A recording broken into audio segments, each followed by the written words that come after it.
அனைவருக்கும் வணக்கம். அன்பால் இணைவோம், ஆரோக்கியமாக வாழ்வோம். இன்றே இணைந்திடுங்கள் ஹெல்தி ஹோம் சமையலோடு.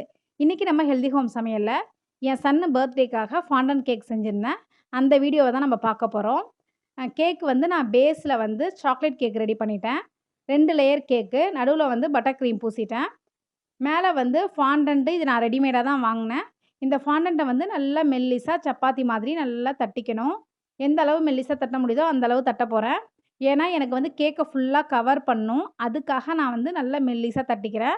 நம்ம கேக்குக்கு ஏத்த மாதிரி நம்ம வந்து நல்லா தட்டிக்கணும் ஃபாண்டன்ட்ட. ஒட்டாம இருக்கிறதுக்காக சுகர வந்து மிக்ஸியில போட்டு நல்லா பவுடர் பண்ணி வச்சிருக்கேன். அந்த சுகர் பவுடர போட்டு தான் நம்ம வந்து தட்டணும். இதில வந்து நம்ம மாவு யூஸ் பண்ணக்கூடாது. சுகர் பவுடர் தான் நம்ம யூஸ் பண்ணணும். இத மாதிரி நல்லா மெல்லிசா தட்டினதுக்கப்புறம், கேக்க வந்து கவர் பண்ண போறேன் இத வச்சு. தட்டின ஃபாண்டன்ட்ட கேக் மேல போட்டதுக்கப்புறம், துணி போட்ட மாதிரி இருக்கும். இப்ப நம்ம சைட்ஸ்லாம் நல்லா லெவல் பண்ணி விடணும். இத மாதிரி மடிப்பு இல்லாம எடுத்து, எடுத்து விட்டு, விட்டு நம்ம வந்து செட் பண்ணணும். வழவழன்னு செட் பண்ணணும். இதுக்கு தான் நம்மளுக்கு ரொம்பவே டைம் எடுக்கும். ஏன்னா, ஒரு சைடு நம்ம செட் பண்ணிட்டே வரும்போது, இன்னொரு சைடு பார்த்தீங்கன்னா, மடிப்பு விழற மாரி இருக்கும். அப்ப அட்ஜஸ்ட் பண்ணி நம்ம வந்து சைட்ஸ் எல்லாத்தையும் நல்லா ஷேப்பா வர மாரி செஞ்சு விடணும். கேக் ஷேப்லயே இருக்கணும் நம்மளுக்கு.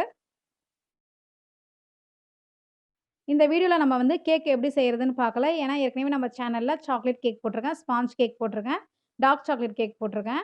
அடுத்தது ரெட் ஃபாண்டன்ட்ட வந்து நல்லா பெசஞ்சுக்கணும். முதல்ல ஃபாண்டன்ட் எடுத்து நல்லா பெசஞ்சுக்கணும். அப்பதான் கொஞ்ச நேரத்தில அது நல்லா ஸ்மூத்தா தட்ட வரும். எடுத்தோனே ஹார்டா இருக்கும். பெசஞ்சிட்டு இத மாதிரி நல்லா ரோல் பண்ணிக்கணும். தட்டி மெல்லிசா தட்டிட்டு, மேல உள்ள ஸ்பாஞ்ச் கேக்க கவர் பண்றேன். கீழ உள்ளது சாக்லேட் கேக்கு, ப்ளூ வந்து ஃபாண்டன்ட்ட வச்சு கவர் பண்ணியிருக்கேன்.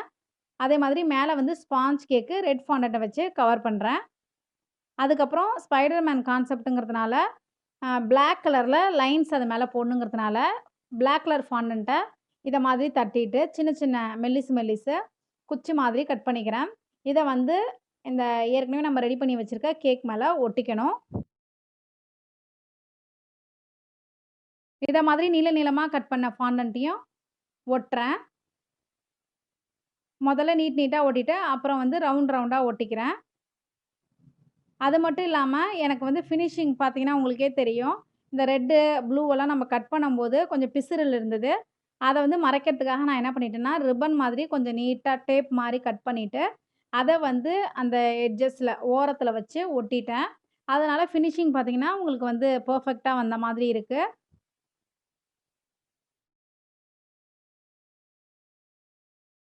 எங்கேயெல்லாம் எனக்கு சரியா வரல, ஈவனா வரல, பிசுறா இருக்கிற இடத்துலலாம் இந்த மாதிரி பிளாக் ஃபாண்டன்ட்ட வச்சு மறைக்கிறேன். இந்த கேக்குக்கு வந்து அது ரொம்பவே வசதியா இருக்கு. இப்போ உங்களுக்கு ப்ளூல பார்த்தீங்கனாலே தெரியும். அடியில வந்து ஒரு ரிப்பன் மாதிரி ஒட்டியிருக்கேன். அந்த பிசுறல் தெரியாம இருக்கிறதுக்காக.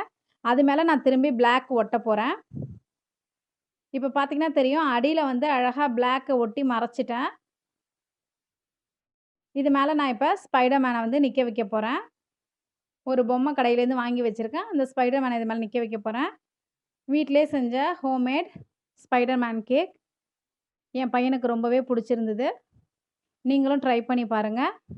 இன்னொரு வீடியோல சந்திக்கிறேன். நன்றி.